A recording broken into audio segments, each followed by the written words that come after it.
Hi everyone! In part 2 of our short series on the power of observation for learning around horses, we're going to take a closer look at observing yourself.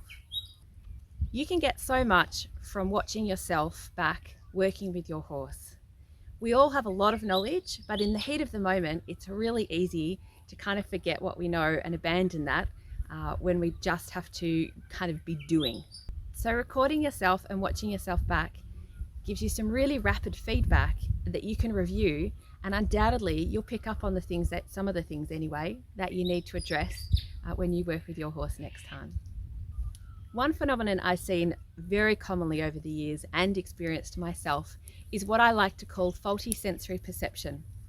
And that's when we are totally convinced and sold that we are doing one thing with our bodies, but the reality is something else altogether.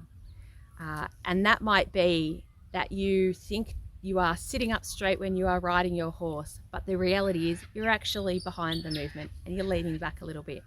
Or it could be that you think your shoulders are square, but they're not.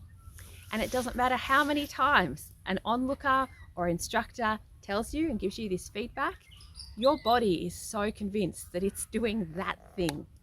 So watching yourself back on film is the best way I've found to have that profound realization and really see and acknowledge what's happening and be able to work to address that. Certainly when Mrs. Bruce cemented observation as one of the best ways to learn in my mind when I was 11, we didn't readily have the technology available that we have today.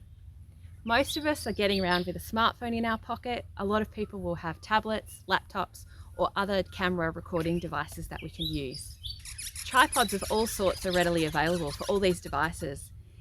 Although if you don't have a tripod, see what else you can find around you.